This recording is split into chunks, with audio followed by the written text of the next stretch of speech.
ನಿಮ್ಮ ಯೋಗ್ಯತೆಗೆ ಅಷ್ಟು ಬೆಂಕಿ ಇಡಿ. ಸರ್ಕಾರದ ವಿರುದ್ಧ ಆರ್ ಅಶೋಕ್ ವಾಗ್ದಾಳಿಯನ್ನು ನಡೆಸಿದ್ದಾರೆ. ಆರ್ಸಿಬಿಗೆ ಸಿಎಂ ಡಿಸಿಎಂ ಹೊಸ ಅಂಬಾಸಿಡರ್. ಆರ್ಸಿಬಿ ವಿರುದ್ಧ ಆರ್ ಅಶೋಕ್ ಕೆಂಡಾಮಂಡಲವಾಗಿಬಿಟ್ಟಿದ್ದಾರೆ.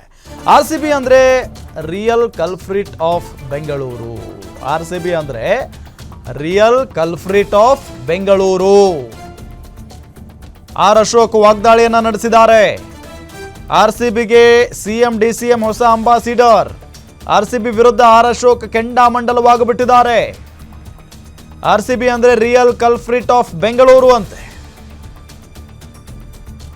ಆರ್ಸಿಬಿಗೆ ಹೊಸ ವ್ಯಾಖ್ಯಾನ ಕೊಟ್ಟಿದ್ದಾರೆ ಆರ್ ಅಶೋಕ್ ಅವರು.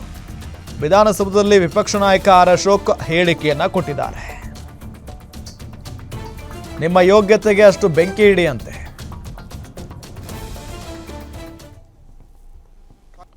ಸರ್ಕಾರ ಪದೇ ಪದೇ ಹೇಳ್ತಾ ಇದೆ, ನಾವು ಪರ್ಮಿಷನ್ ಕೊಟ್ಟಿಲ್ಲ.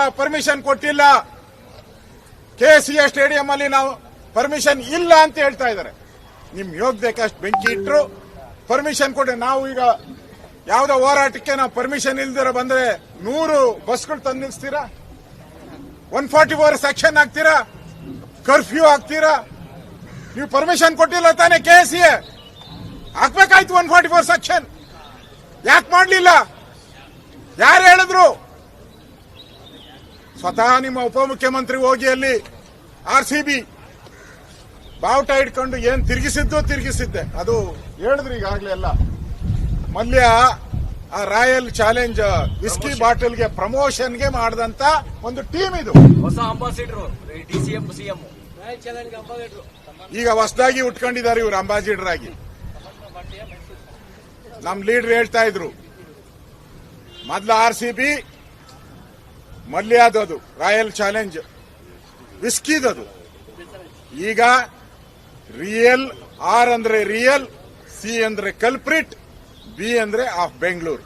ರಿಯಲ್ ಕಲ್ಪ್ರಿಟ್ ಆಫ್ ಬೆಂಗಳೂರು ಇವರಿಬ್ರು, ಮುಖ್ಯಮಂತ್ರಿ ಉಪಮುಖ್ಯಮಂತ್ರಿ. ಆರ್ಸಿಬಿ ಅಂದ್ರೆ real culprit of Bengaluru. Real culprit of Bengaluru. ಇವ್ರ ಮೇಲೆ ಕೇಸೇ ಆಗ್ತಾ ಇಲ್ಲ. ಇನ್ನ ಈಗ ತೂಗುಗತಿ ಯಾರ ಮೇಲೆ ಬರ್ತೈತೆ?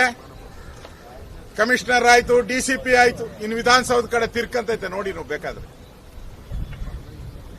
ಯಾವ ಪೊಲೀಸು ನಮ್ಮ ರಕ್ಷಣೆ, ನನ್ನ ಯಾರೋ ಹೇಳ್ತಾ ಇದ್ದ, ಸರ್ ಇವ್ರು ವಿಧಾನಸೌಧಕ್ಕೆ ಬರ್ಬೇಕಾದ್ರೆ ರಕ್ಷಣೆ ಕೊಡಬೇಕು, ಮನೆಗೆ ಹೋಗ್ಬೇಕಾದ್ರೆ ರಕ್ಷಣೆ ಕೊಡಬೇಕು, ಕಾರ್ಯಕ್ರಮಕ್ಕೆ ರಕ್ಷಣೆ ಕೊಡಬೇಕು. ನಮ್ ರಕ್ಷಣೆಗೆ ಯಾರು ಸಾರ್ ಅಂತ ಕೇಳ್ತಾ ಇದ್ರು. ನಮ್ ರಕ್ಷಣೆಗೆ ಯಾರು ಸಾರ್ ಅಂತ ಕೇಳ್ತಾ ಇದ್ರು. ವಿ ಆರ್ ವಿತ್ ಪೊಲೀಸ್ ನಾವು.